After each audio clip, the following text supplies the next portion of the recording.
Gue dulu benci banget sama gereja. Why? Karena dulu gue kerjanya setiap minggu pagi gue nonton Doraemon, Crayon Shinchan, dan juga Dragon Ball. Tiba-tiba disuruh dengerin Nabi Daud, Nabi Musa. Kan bete nggak bisa nonton minggu pagi. Berarti agnostik atau ateis itu adalah sebuah fase atau tidak menurut Kak Brian? Mereka tidak menemukan kotak yang tepat untuk menaruh Tuhan. Sebenarnya ajaran kakak itu kayaknya udah diterapin di agama lain juga deh. Karena pahlawan iman gue, salah satunya yang gue paling respect adalah almarhum Gus Dur. Gue ketemu Tuhan tuh bukan di tempat terang, di tempat gelap. Bro, gila Tuhan baik ya. Gue kayak, apaan sih lu lagi mabuk, udah nyantai aja lah. Serius? Iya. Wih. Seringkali yang paling susah jadi Kristen adalah anak pendeta. Sudah on. Kali ini gue anggun ya. Oke.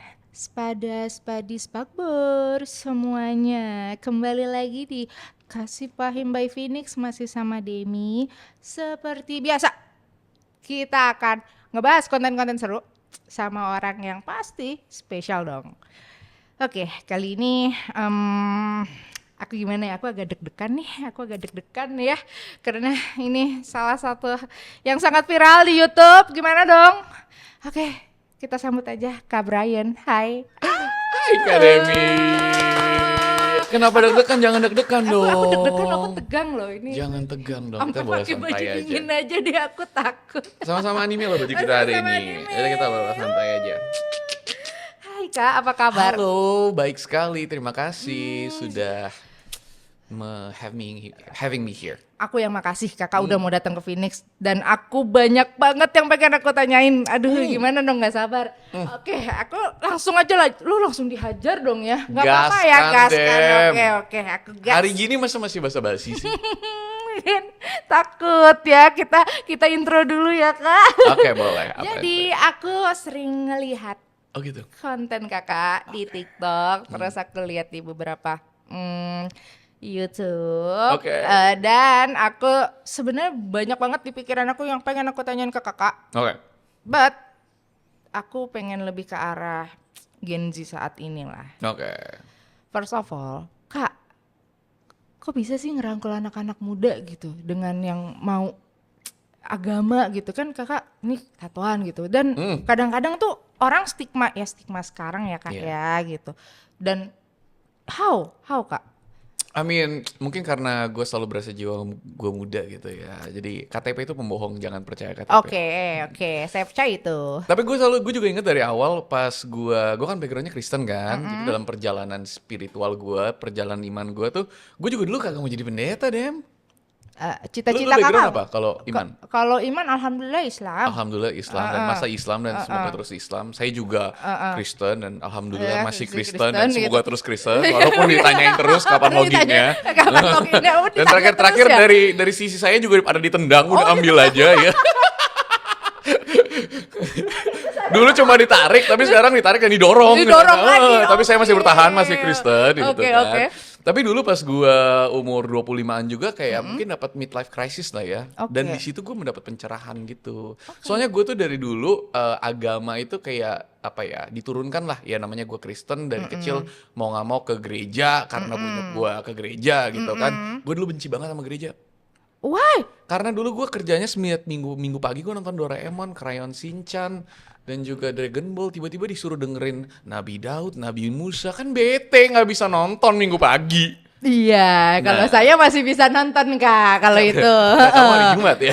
Kalau saya hari Jumat. Saya rugi, prime time, minggu pagi prime time, kagak bisa minggu pagi. nonton. Betul, harusnya lagi leha-leha ya depan Iya. TV, pakai kutang ya, Iya. pakai boxer, makannya Makanya. mie goreng. Betul. Udah gitu bagi gue itu semua cuma rutinitas agamawi. Jadi gue nggak berasa sesuatu dari hati gitu loh. Ya gue Oke. Kristen tapi yang gue tahu kayak ada Tuhan di atas sana.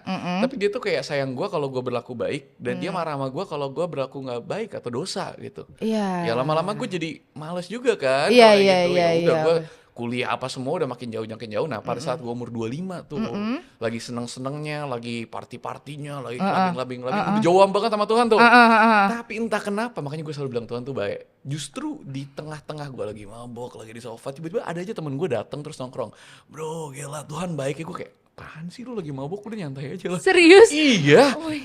Engage gue dalam percakapan spiritual kayak gila men, kalau nggak ada Tuhan sih gue nggak di sini bro. Oh gitu ya. Dan kalau kita lagi mabuk kan memang kayak lebih kenceng signalnya. Udah ngawang gitu udah kan, ngawang, lebih dekat ke iya, surga gitu kan. Kayaknya lebih lepas kali ya gitu.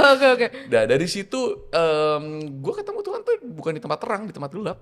Lewat orang-orang yang mungkin kita akan kategorikan sebagai orang-orang gelap yang berdosa gitu. Wah. Tapi gue ketemu kebaikan Tuhan, ketemu dia di sana, dan akhirnya gue balik ke gereja, baca Alkitab, dan kembali ke agama gue gitu ya. Nah tapi dari sana gue jadi inget, dan gue selalu kayak, men, jangan pernah ngejudge bahwa seseorang itu terlalu jauh. Karena dalam pengalaman pribadi gue, kita bisa jauh dari Tuhan. Iya. Tapi Tuhan gak pernah jauh dari kita. Lah, Tuhan kan maha besar, maha baik, maha segalanya dong. Ya, dia betul. yang menciptakan ini semua kan. Iya, betul. Kita mau lari gimana, orang semuanya punya dia ada di mana-mana. Ini cuma titipan. Iya, makanya kita selalu berasa kita lari dari Tuhan. Sebenarnya kalau kita noleh kiri aja, dia ada sama kita. Gue nanya lu deh. Oh iya. Lu berasa lu deket atau jauh dari Tuhan? Waduh, ini pertanyaan. Nggak tahu lagi. Rasanya aja. Rasanya ya alhamdulillah deket sih. Alhamdulillah deket, kayaknya deket aja sih. Nah gitu. itu bagus. Kenapa? Karena artinya lu tidak memakai cara pikir religius. Karena cara pikir religius itu bilang kalau gue beribadah, kalau di gue seminggu sekali, kalau di lu mungkin sehari 5 kali, susah ya. Tempat gue lebih gampang, udah seminggu sekali, males lagi gitu. saya tidak ngomong. Iya makanya gue keren banget, gue sering admire sama teman-teman muslim sehari 5 kali gitu kan. Jauh lebih susah, gue gak bisa. Tapi kayak kadang-kadang kita berpikir kalau pakai mindset religius, oh kalau gue tidak melakukan semua ini, tata ibadahnya, gue jauh dari Tuhan. Sebenarnya enggak. Makanya gue suka banget di konten gue cuma ngingetin satu doang, Tuhan sayang lu.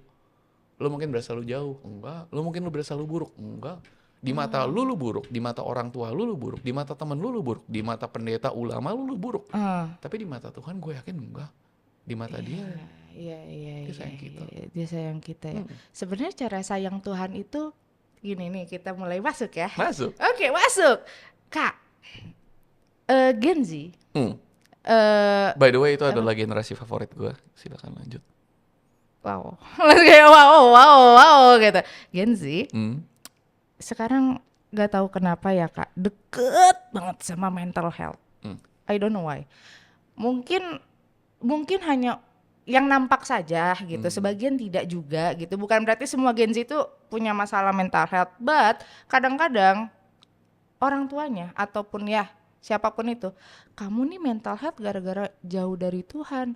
Pendapat Kakak gimana tuh soal Gue kesel banget. Gue cuma bisa ngomongin dari server gue ya. Jadi izinkan Iya, gue untuk iya, marahin, silakan. mengkritik server gue sendiri. Silakan. Gue kesel banget sama pemuka agama, sama pendeta yang bilang, oh kalau kita gitu kan kayak, oh aku stres gini-gini. Lu kurang berdoa, kurang baca Alkitab, kurang beribadah, dan lain-lain.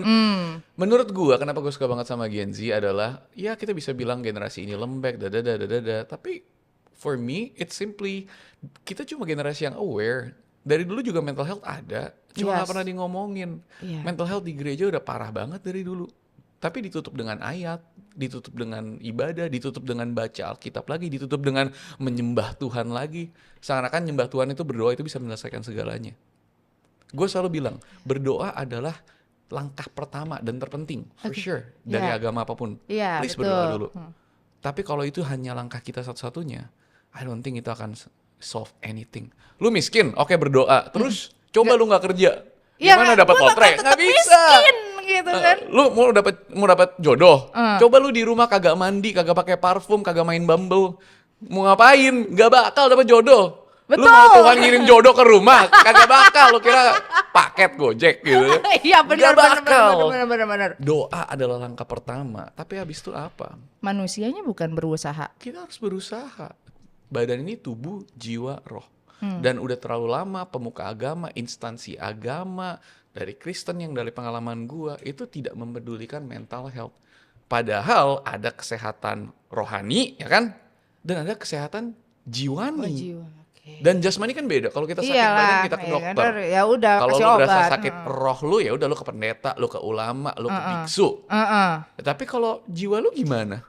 Nggak mungkin ke dokter dan nggak mungkin. Salahnya kita kelompokin itu masuk ke roh. Lu kira pendeta lu bisa doain lu sampai si mental health lu sembuh? Kagak bos. Dan kita sebagai pendeta, ini gue juga mantan pendeta. Jadi gue bilang, kita harus aware bahwa itu di luar kemampuan dan kapasitas kita.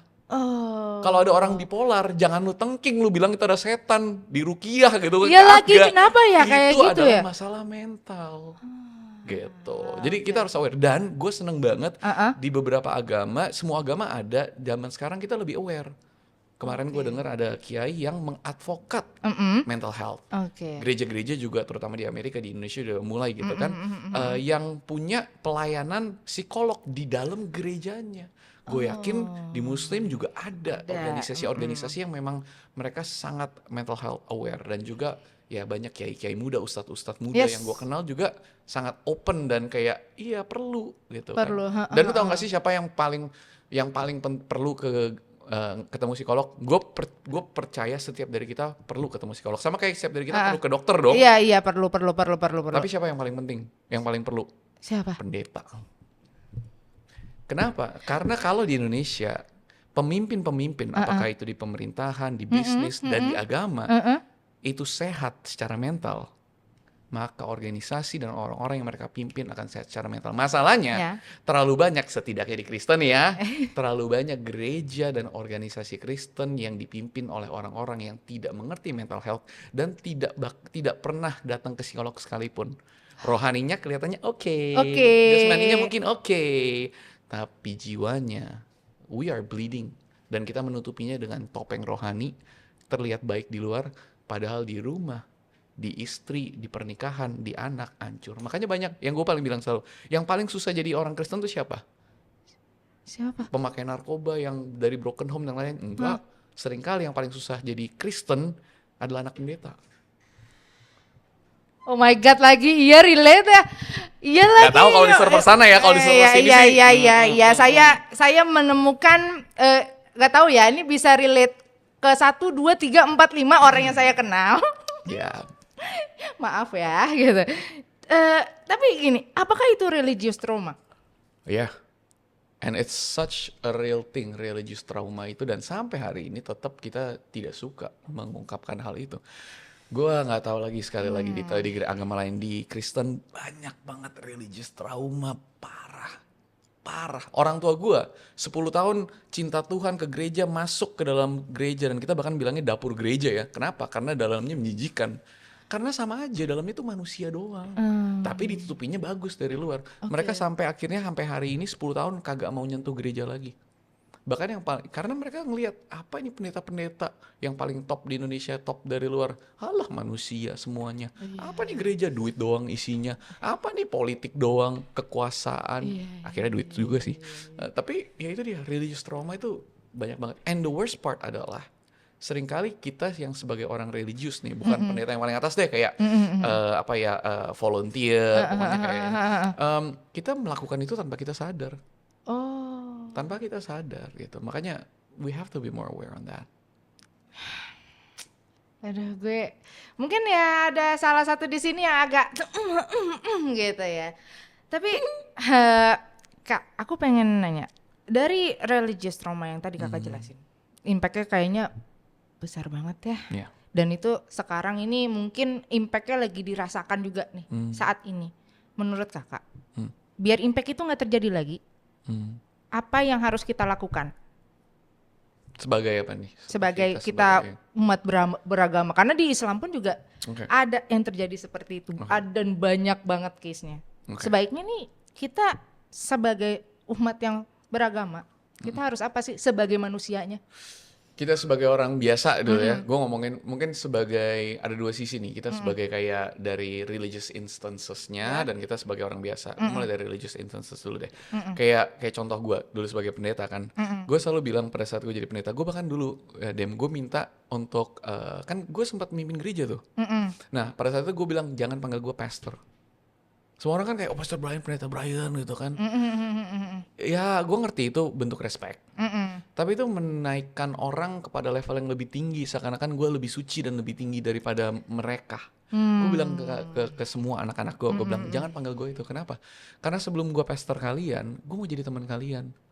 Dan gue gak mau kalian mengidolakan gue lebih tinggi. Karena kalau gue belum ngecewain kalian, berarti lu cuma kurang deket sama gue.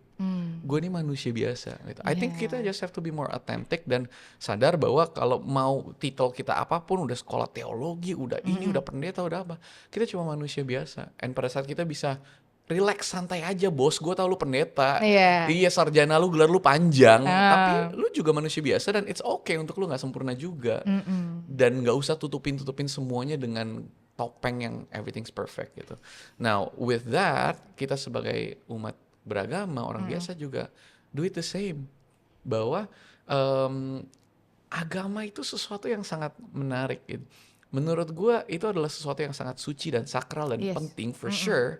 Tapi at the same time sesuatu itu, agama itu dan iman itu sesuatu yang sangat personal dan tidak perlu dianggap sebagai sesuatu yang sangat strict and rigid gitu kan. Dan pada saat kita bisa memegang dan memeluk agama dengan cara kita masing-masing, apa adanya, being real with it, maka pelan-pelan kita akan mulai bisa memisahkan diri dengan religious trauma. Maksud gue satu contoh simple ya. Ya. Ada simple adalah kayak yang tadi, jangan anggap orang, religious trauma bisa terjadi karena ada jenjang tuh, ada orang yang membuat menyebabkan trauma itu karena orang-orang itu kita taruh di pedestal lebih tinggi dan mereka punya, kita kasih akses untuk melakukan hal-hal itu ke diri kita. Gue nggak pernah membiarkan seseorang itu, orang siapapun pendeta yang lebih terkenal, buat gue mereka sama aja gitu. Dan gue tidak pernah mengidolakan, gue tidak pernah membuat mereka lebih tinggi nilainya lebih gue, mungkin mereka lebih tahu, lebih banyak belajar dan gue respect on that gitu kan. Tapi ketahuilah bahwa semua orang sama aja. You can respect someone, tapi please idolakan Tuhan lu aja. Jangan orang-orang tertentu gitu. Aku setuju kalau yang itu ya, kadang-kadang banyak ya seliweran di sana ya gitu. Kita Tuhannya ya, kita percaya kita makhluk yang punya Tuhan dah gitu aja. Kita caranya berbeda aja Simple gitu, aja. simple aja Iya, lah simple ya. aja udah. Gitu. Santai. Head flow man, biasa aja man, jangan terlalu gitu. Tapi oke, dari ini udah jadi kemana-mana nih pikiran aku nih. Gak apa-apa. Oke, ini mungkin ya sekarang baru ke apa aja, mungkin dari dulu sudah ada ya Kak, tentang aku ngelihat generasi sekarang lebih terbuka soal agama. Mereka bisa melabeli diri mereka sebagai agnostik ataupun ateis gitu kan, based on kejadian yang tadi kita bicarakan tadi. Pendapat Kakak soal itu gimana tuh? I actually love it. Makanya gue suka banget sama Gen Z. Gini, gue selalu bilang ke teman gue jauh lebih respect orang yang gini. Banyak dari kita kan kalau gue tanya, lo kenapa Muslim? Orang tua gue. Itu dia, agama diwariskan. Standarnya, template-nya tuh gitu. Orang tua gue apa gitu kan. Agama itu seharusnya tidak diwariskan, tapi dipilih dan dipeluk gitu kan. Dipilih dan dipeluk. Iya, untuk kita tahu sendiri kenapa kita percaya, apa yang kita percaya. Bukan orang tua kita yang milihin buat kita dong. Makanya gue bilang ke semua teman-teman gue, termasuk yang Kristen gini, gue bilang, gue lebih respect orang yang mencari tahu apa yang lu percaya, walaupun akhirnya lu memutuskan untuk tidak percaya agama itu, dibanding lu peluk agama dari orang tua lu nggak pernah tahu kenapa, lu nggak pernah tahu isinya apa, dan lu tetap di agama itu. Gue lebih respect teman-teman gue yang dulu Kristen, tapi mereka mengalami perjalanan pribadi mereka untuk mencari tahu dan mempertanyakan agama mereka, sampai akhirnya mereka dapat jawaban dan mereka bilang, kayak gue nggak percaya Kristen deh, dan mereka berakhir agnostik atau ateis. Dan gue punya teman-teman gitu, dan gue bilang respect. Kenapa? Karena lu menganggap iman itu penting. Kalau kita cuma diwariskan agama kita dan kita tidak mencari tahu, berarti kita tidak menganggap itu penting. Dan gue yakin Tuhan, siapapun dia, pasti jauh lebih senang kalau kita mencoba mencari tahu. Artinya kita kan mau mencoba mencari tahu, mau mengenal. Kalau kita tidak kalau kita nggak tahu, kita nggak mengenal Tuhan, gue yakin Tuhan lebih senang kalau kita mencoba mencari tahu. Dan dalam perjalanan itu kalau kita, kayak gue nggak percaya lu deh, I think it's fine, belum selesai kok perjalanannya. Tapi pertanyakan, gue punya masalah di generasi, mungkin kita sebagai millennials kan. Kalau Kakak kayaknya kayak Gen Z ya, kalau dari mukanya muda masih. Saya sih millennials ya. Saya millennials. Oh iya. Nah, kita kan dulu sering bilang gini, bahwa keraguan itu adalah musuh iman. Kalau kita mempertanyakan iman kita, oh lu kurang iman berarti. Lu mempertanyakan Alkitab, oh lu cuma kurang berdoa, lu kurang baca Alkitab. Kalau lu baca terus dan doa terus dan semua ibadah lu lakuin, lu pasti nggak punya pertanyaan, lu pasti nggak punya keraguan. Kalau menurut gue, keraguan itu adalah bagian dari iman. Justru Keraguan, adalah bagian. oke, dari bagian dari iman. Oke, aku mau nanya nih dari sini. Oke. Nih sesuatu seru. Bahwa kalau misalkan aku jadi nangkepnya gini, keraguan itu adalah sesuatu hal yang penting mungkin di agama. Jadi kita mencari tahu agama tersebut. Betul. Berarti agnostik atau ateis itu adalah sebuah fase atau tidak menurut Kak Brian? Bisa menjadi sebuah fase, sama seperti Kristen bisa menjadi sebuah fase. Mungkin hari ini gue percaya di agama Tuhan melalui agama Kristen. Tapi siapa yang tahu kalau besok atau lusa gue jadi seorang Muslim? Who knows? Apakah lo tahu masa depan gue? Gak tahu kan? Gue pun gak tahu. Oke. Tapi dalam perjalanan gue mengenal Tuhan yang gue kenal, saat ini gue percaya nama dia adalah Tuhan Yesus Kristus yang paling cocok kalau gue harus pilih server. Ya Kristen, kebetulan gue juga lahir di sini. Tapi gue selalu percaya bahwa Tuhan itu lebih besar daripada sebuah agama.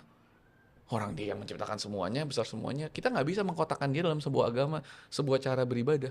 Setidaknya orang Kristen udah mencoba itu, jadi 1000 gereja gitu kan. Semuanya bilang versi gue yang paling benar. Nggak bisa menurut gue. Iya. Tapi bagaimana kalau bahkan dia lebih besar daripada agama yang namanya Kristen? Gitu.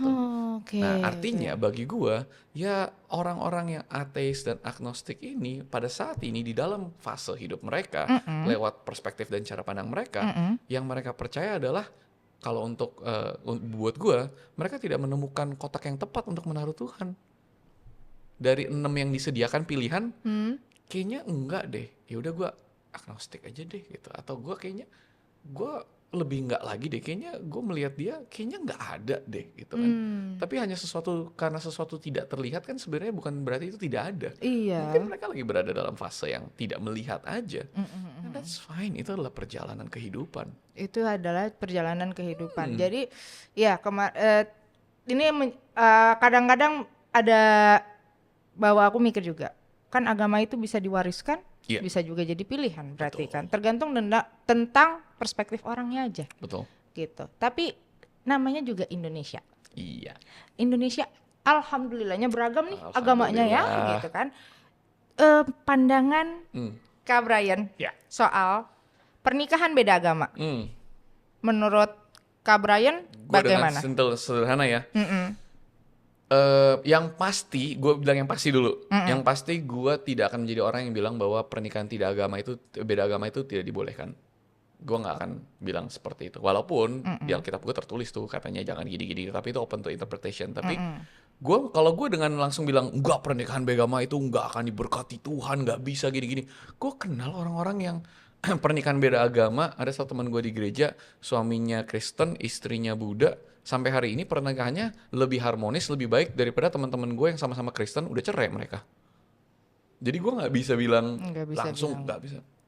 But I would say, apakah gue pribadi akan merekomendasi yang beda agama atau satu agama? Gue akan merekomendasi yang satu agama, apapun agamanya, simply karena lebih banyak kecocokannya, lebih mudah. Iya. Artinya apa? Pernikahan beda agama tuh lebih susah, ada tantangan tersendirinya. Tapi sama sekali tidak berarti itu tidak bisa. Walaupun itu tidak boleh sebenarnya di Indonesia. Di Indonesia secara hukum. Secara hukum dan mungkin boleh, secara agama siapapun agama apapun itu, nggak semua agama sih yang nggak memperbolehkan. Kayaknya agama Samawi tidak memperbolehkan gitu kan. Tapi yang lain mah nggak masalah. Tapi kalau kalian suka tantangan, silakan ke Singapura untuk melakukannya gitu ya. Tapi katanya udah boleh atau apa gitu nggak sih di sini kemarin? Katanya sih sempet tapi nggak jadi, diundur lagi. Tapi kita nggak ada yang tahu ya gitu. Ini kayak lagunya Tuhan memang satu kita yang tak sama. Itu lagu siapa ya, Lin? Hah? Lupa. Pokoknya itu ada lagu kayak gitu kan. Tapi ya sebenarnya kita kan sebagai manusia udah tahu saling beradab, bahkan mencintai satu sama lain. Bahkan kalau misalkan ya di Indonesia juga agamanya beragam, toleransinya harusnya lebih tinggi lagi gak sih? Gitu. Kadang-kadang gini, ini sedikit cerita aja ya. Jadi aku melihat bahwa ada rasa gue tuh ini agamanya ini lebih baik kayak gini. Merasa paling sempurna gitu. Pendapat Kak Brian soal orang yang kayak gitu gimana kah? Eh, Dengan embel-embel ini ya. iya, Gimana gua ya? Takut dibahasnya. gua dulu juga seperti itu. Pertama iya. kali gue mendalami Alkitab, pertama kali tuh yang gue bilang kayak, wah gue jatuh cinta banget sama Tuhan. Pasti kita ada masa-masanya kan, apakah itu di Kristen, di Islam, atau di agama lain. Pertama kali kayak mendapat this spiritual enlightenment, kayak, oh ternyata hidup itu lebih daripada sekedar yang kita bisa lihat. Ada elemen rohaninya, elemen spiritualnya, ada Tuhan dan lain-lain. Kita akan sangat terpukau sama agama yang waktu itu kita anut, dan kita akan merasa ini yang paling benar, ini yang lain salah. Gue harus kasih tahu semua orang bahwa ini yang paling benar. Dan it's not so wrong karena memang kayak lu jatuh cinta tau gak sih? Lu tergila-gila banget sama satu orang ini dan kayak cewek ini yang paling the best in the world. Semuanya jelek, dia doang yang cakep. Padahal sih juga gak cakep itu. Karena emang hormon jatuh Karena cinta orang jatuh aja cinta gitu. gitu kan. Tapi semakin lu dewasa, semakin gue dewasa, gue sekolah Alkitab, gue makin sadar bahwa gini, oh ternyata perspektif itu lebih daripada satu perspektif gue itu aja ya. Oke. Dan semakin gue kayak ilmu padi gitu, semakin lu berisi, semakin lu nunduk, semakin iya. lu sadar lu mengenal Tuhan, lu akan semakin sadar bahwa dia itu tidak bisa dikenal. Itulah paradoksnya Tuhan. Semakin lu mendekat, semakin lu lihat dia besar dan gila, gue nggak tahu apa-apa tentang Tuhan. Dan di situ ada kerendahan hati yang bilang, Jir, gue nggak kenal dia. Jangan-jangan gue tidak yang paling tahu hari ini. Dan gue gak berani banget untuk bilang inilah kebenaran. Itu kan favoritnya orang Kristen bilang gitu. Inilah kebenaran firman Tuhan. Seakan-akan versi dia, penafsirannya dan pembacaan Alkitabnya itu yang paling benar. Saat ini gue makin kayak Alkitab aja gak usah jauh-jauh agama lain. Alkitab aja bisa dibaca 100 orang, ada 1000 terjemahan. Siapa yang paling benar? Kalau gue bilang ini yang paling benar, ya itu kesombongan gue doang. Ego spiritual gue doang. Nah dari sana bukan cuma gue melebarkan itu kepada pemahaman Kristen gue, tapi jangan-jangan bukan cuma di Kristen, jangan-jangan ada elemen Tuhan yang benar dan bisa disentuh dan dipelajari lewat agama-agama lain gitu.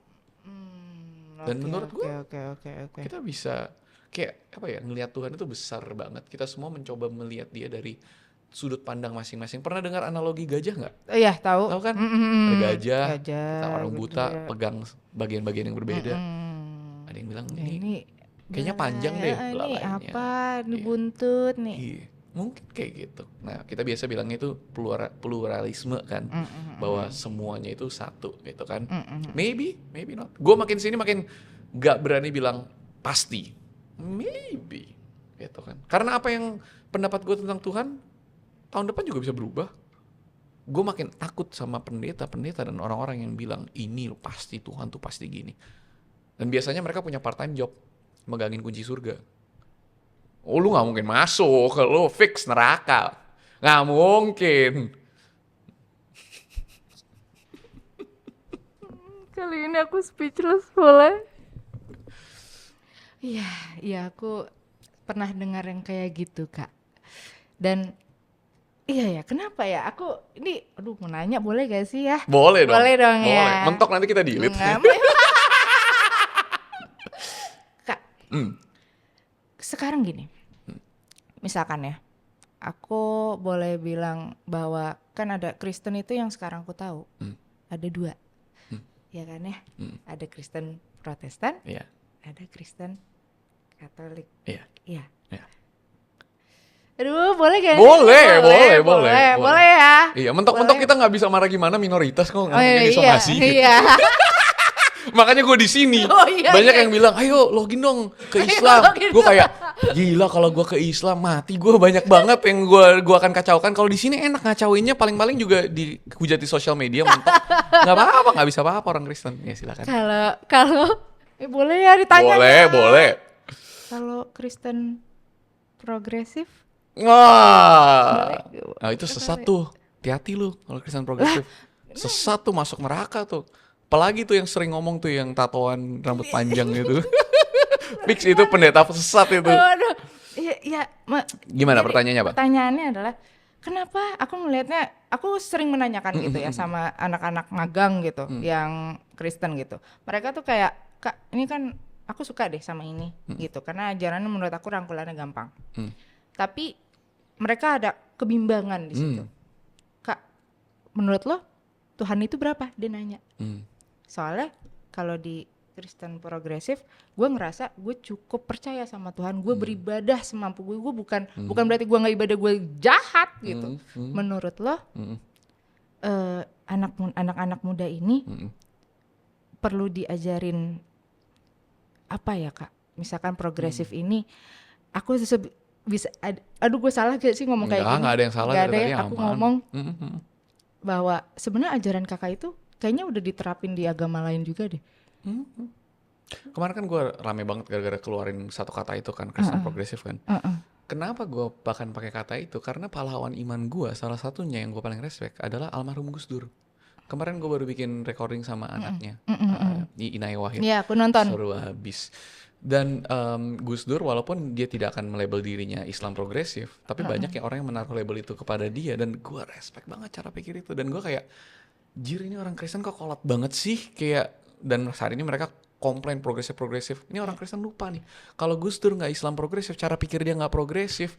Lu hari ini masih jangan ngomongin buka rumah ibadah deh. Hari ini lu belum nggak boleh bikin ini semua agama. Kita Cina kagak bisa barongsai. Iya. Kan karena cara pikir pandang progresif dia, cara pandang progresif itu ada di semua agama. Iya. Ciri-cirinya sama. Pertama adalah tidak melihat agamanya lebih supreme.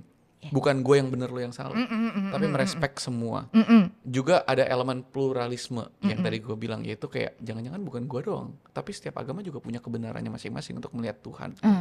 Dan yang ketiga adalah, yang paling penting adalah aplikasinya dalam kehidupan sosial, peduli social justice, yang nyata-nyata aja. Temen baik gue, ya gue respect banget dia, karena dia adalah seorang agnostik. Kalau gue sebut namanya kalian pasti tahu. Dia bilang gini, gue Coki Pardede. Disebut. Gue sebut. Kenapa? Karena gue salah satu orang yang paling gue respect. Walaupun isinya tatonya gede, muka setan Lucifer nemen-nemen, tapi hatinya lebih baik daripada banyak orang Kristen yang gue tahu. Dan dia bilang gini, kenapa gue ateis? Salah satunya gini, Bray, gue gak peduli lu agama apa atau temen gue siapapun agama apa. Mau lu sembah Hello Kitty pun, gue gak masalah. Pertanyaannya, hidup lu gimana? Lebih baik gak untuk orang-orang di sekitar lu? Kalau hidup lu lebih baik dan lu menyembah Hello Kitty, dengan menyembah Hello Kitty hidup lu lebih baik, please do, sembah Hello Kitty. Gue kayak, kadang-kadang kita cuma sebagai orang beragama tuh kita cuma punya satu perspektif lensa dari kacamata kita ngeliat keluar. Iya, betul. Tapi buat orang yang gak peduli iman lu stop ngomongin Tuhan Yesus deh, stop ngomongin Alkitab deh, hidup lu gimana? Kalau hidup lu udah bisa menginspirasi orang, lu diem aja tentang iman lu, orang bakal tertarik untuk belajar iman lu. Jadi gue kayak, anjir bener juga ya Cok. Udahlah, makanya gue makin sini makin gak suka dipanggil pendeta, makin gak suka dibilang Kristen.